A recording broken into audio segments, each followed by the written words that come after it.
Өзгөчө кырдаалдар министри генерал-майор Бобек Ажикеев 27 ноябрда 3 декабрь ден соолугунан мүмкүнчүлүгү чектелген жарандардын эл аралык күнүнө карата Москва районунун Беловодск айылында атайын жалпы билим берүү көмөкчү жатак мектебине министрликтин камкордук жардамын тапшырды. Бул жолу 2 камералуу муздаткыч, электр самоорлору, тамак жылытуучу меш жана башка ашканага керектүү буюм тайымдар берилди. Куратор катары биз иштерди жүргүзүп атабыз. Анан ошого жараша бизге дагы бир жылда 1-2 жолу кайрылып турушат. Бул керек, ал керек, там ремонт жумушунан керек болуп калат, кухня жагынан жардам бергенге. Анан ошол жагынан сөз буларды биз карап турабыз. Эми биздин балдарыбыздын дагы мындай учурга туура келип калганы булардын күнөөсү жок эч кандай. Анан биз ушу чоңдор биз сөз милдеттүү түрдө буларды карашыбыз керек. Булардын ошо мындай өсүп жаткан, окуп жаткан шарттарын жакшынакай түзүп, көңүл буруп турсак аябай жакшы болот да.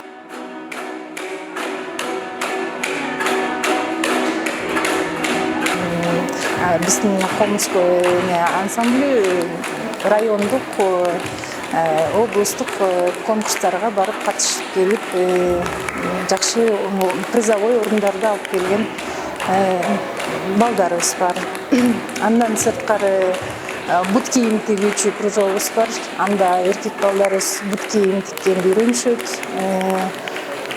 Биздин мектептин программасы именно кол эмгек жака басым жасалат. Ошон үчүн кыздарыбызга тиккенди үйрөтөбүз, балдарыбызга жыгач усталык ошондой каралган.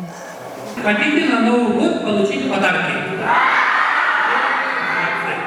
Что вы хотите получить подарки? Вкусняшки хотите, или одежду хотите, или ручки хотите, альбом, что вы хотите?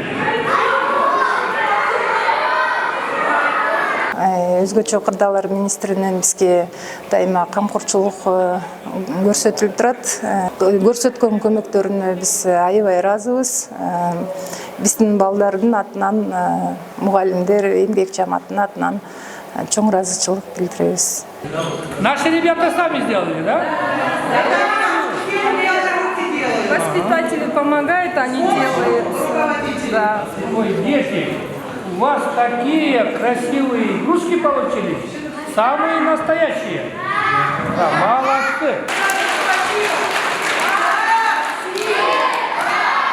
Белгилей кетсек, бул мектепте жалпы 161 бала тарбияланат, аларга 19 мугалим, 12 тарбиячы билим берет.